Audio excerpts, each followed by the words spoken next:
ท่านพ่อแม่พี่น้องทั้งบ้านที่เคารพเนี่ยแพงทุกท่านขน้อยดร.คำพานศิรวงศ์สบายดีพ่อแม่พี่น้องที่ฮักแพงทั้งหลายผู้ข้าชื่อว่าดร.ธรรมวรรณวินและบัดนี้ฮอดมือต่อมาบัดนี้มือต่อมาส่วนมากเพิ่นก็สิจัดใส่มือวันเพ็ญอาจจะเป็นมือเดือนอ้ายเพ็ญบ่จังซี่นะส่วนมากเพิ่นจะจัดใส่มือเพ็ญหั่นมือสำคัญวันซะแล้วมือต่อมาหั่นมันจะเป็นมือเพ็ญบัดนี้เฮาก็ต้องได้เอาโคนไปถวายครูบาอาจารย์ในเวลาถวายหั่นเฮาก็ต้องคิดว่าโอ้เฮานี่เป็นผู้มีศีลเนาะครูบาอาจารย์เป็นผู้มีศีลเนาะเครื่องของเฮานี่เป็นของบริสุทธิ์ได้มาด้วยความอันน่าดีความชอบเนาะเฮาบ่ได้รักของพระมาบ่ได้ชอบของพระมาเฮามีความดีใจอันนั้นคืออานิสงส์ที่เฮาจะได้บ่คือความดีใจความปลื้มปิติยินดีนะอันนั้นเป็นห้องว่าปัจจุบันนังอนาเจตนาปัจจุบันนังเจตนาแปลว่าบริสุทธิ์เจ้าสภาพอยู่ในปัจจุบันในเวลาก็ทำเวลาเฮ็ดทำอยู่ในเวลานี้มีความปลื้มปิติยินดีมีความดีใจจ้ะอยู่ในสภาพปัจจุบันเจ้าแล้วบัดนี้เมื่อเวลาเฮาทานหมดแล้วได้ฟังธรรมแล้วได้เพิ่นพรเฮาก็กลับมาบ้านบัดนี้เมื่อเราว่าเฮามาวัดพาเบิ่งบัดนี้วัดพาเบิ่งสิ่งที่เฮาเข็นมานะเริ่มแต่เมื่อวานนี้พุ่นแหละมันซะ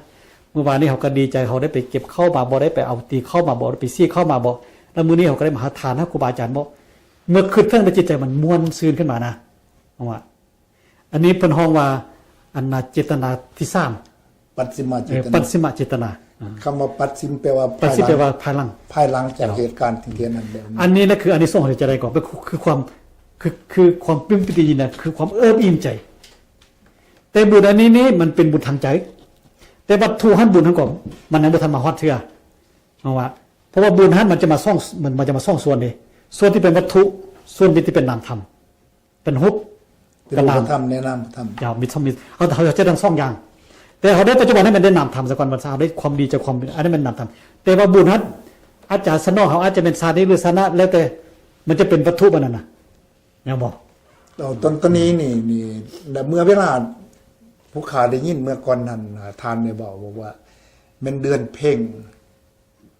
หรือเดือนแห้มหรือเดือนดับจังซี่นะทานบอกว่าเดือนเพ่งนี่ความหมายในเดือนตัวนี้นี่เพิ่นไม้ขังเลยความหมายในขังในขังตะเว้นขึ้นบ่หรือว่าขังออกขึ้นเวลาเดือ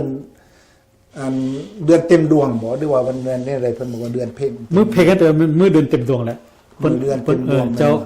เพิ่นออกว่าเพิ่นเอิ้นว่ามือเพ่งกันก่อนแต่ว่าเดือนนึงมันสิมีมือเพ่งกับมือดับมือดับเป็นมากกว่ามือเดือนที่เฮาบ่เห็นบ่มีเดือนไปจังน้อยมันซะบ่มีเดือนนั่นแปลว่าดับแม่นบ่เดือนดับมือบ่มีเดือนเป็นเดือนดับมือเดือนเต็มเป็นเดือนเพ่งฉะนั้นท่านพ่อแม่พี่น้องทั้งบ้านที่แฝงเมื่อเบามาฮอดตอนนี้นี่ก็ท่านพ่อที่จะสิฮู้ได้พอสมมาพระควรบอกว่าอันใดเป็นอันใดแล้วถ้าหากว่าแจ้งบ่ทันเข้าใจก็อยากจะให้ท่านพ่อแม่พี่น้องของพวกเฮาหันได้สอบถามเพิ่นตื่มหรือว่าเขียนจดหมายมาหาขน่อยดร.คำพาเพื่อจะสิถามรายละเอียดนำเพิ่นหันตื่มอีกเพราะว่าสิ่งที่เฮานี้นี่นั่นเป็นการรักษาไว้ให้ลูกให้หลานให้สืบต่อไปตลอดไปนะแต่บัดนี้ก่อนจริงที่ว่าสำหรับเดือนเจียงหรือเดือนอ้ายเดือนพีก็แม่นได้หั่นเนาะเดือนพีก็แม่นอ้ายคือกันได้หั่นเนาะดาวหันหมายความว่าสิหมดสิ้นสุดลงในตัวนี้นี่ทานมีหยังอยากจะข่าวหาทานพ่อแม่พี่น้องของพวกเฮาสำหรับความสำคัญในเดือนตัวนี้นี่นะให้อยากให้พี่น้องให้เฮ็ดแนวใดเพื่อว่าให้ไปตามซองยองตามทางความจริงอันนี้มันก็ขึ้นกับแต่ละบุคคลเฮาคันถ้าว่าพ่อแม่พี่น้องเฮาผู้ใดที่ว่ามีความจะศรัทธามั่นแก่นในพระพุทธศาสนาแห่งกล้ามันซะก็อยากให้แนะนำเฮาไปรักษาศีลอุโบสถอยู่วัดเฮาคันถ้ามีวัดอยู่ใกล้เฮาก็ไปรักษาศีลอุโบสถในวัดคันถ้าบ่มีวัดอยู่ใกล้ไปมาบ่สะดวกเฮาก็รักษาอยู่เพิ่นเฮาก็ได้อยู่บ้านเฮาก็ได้กันเพราะมันขึ้นอยู่กับสัจจวาจาเฮาเองอันนี้นะคือตัวอย่างว่าเฮาจะบอกว่าโอ้มื้ออื่นนี่วันสิ้นเนาะมื้อเพ็งเนาะวัดอยู่ใกล้นี่ก็บ่มีเนาะครูบาอาจารย์ก็บ่มีเนาะแต่ว่าเฮาพี่น้องนี่รู้จักวิธีเฮ็ดนะคล้ายๆกับตั้งสัจจะว่าโอ้มื้อนี้พวกข้าจะเข้าสิ้น8อุโบสถจะหักข้อหักษาประมาณมื้อนึงคืนนึงเพื่อบูชาพระอรหันต์ทั้งหลายผู้ที่เป็นได้อันหักษาฮิตของประเพณีมานี่มาเฮาเองก็จะได้บุญอันนี้นี่คือการรักษาศีลอุโบสถบอกคันถ้าว่าเฮามีอยู่วัดคันถ้าว่าเฮามีวัดอยู่ใกล้เฮาก็ไปวัดครูบาอาจารย์เพิ่นก็สิพาเฮ็ดพากันรักษาศีล8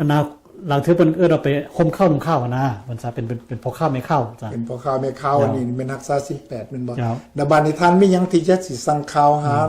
ลูกหลานของพวกเฮาบ่ว่าอยู่ภายในหรืออยู่ต่างประเทศนั่นว่าให้เขาเจ้ามีความสำคัญหยังสำหรับฮีต12เฉพาะเดือนเจียงหรือเดือนหนึงนี่ดีในชีวิตของเขาเจ้า อันนี้อันน่ะพวกข้าก็แนะนำที่ว่าเป็นผลอาวุโสหลายเติบเนาะอยากสั่งไปหาลูกหลานเฮาว่าอันน่ะสิ่งที่อันน่ะบรรพบุรุษของเฮาวันห้ามาหันมันมีค่ามันมีความสำคัญ และมันเป็นเครื่องหมายประจำชาติของพวกเฮาอีกฉะนั้นลูกหลานเฮาผู้ใดที่ว่าอยากรู้จักว่าตัวเองหันอันน่ะมีอันน่ะความพังมีด้านวัฒนธรรมได้มันซะก็อยากให้อันน่ะติดตามรายการของพวกเรานี้แล้วก็ให้ติดตามซ้อท่ามนำอันน่ะพุทธผู้แก่พ่อแม่หรือครูบาอาจารย์ผู้ที่ว่าเพิ่นรู้จักเรื่องนี้ดีหั่นแล้วก็ให้ลูกหลานนั้นจือจำเอาไว้ว่าอันนี้แหละคือมวลมรดกของอันน่ะศาสตร์ของเฮา ดังนั้นท่านพ่อแม่พี่น้องทั้งบ้านที่เคารพและรักแพงทุกท่านโอเค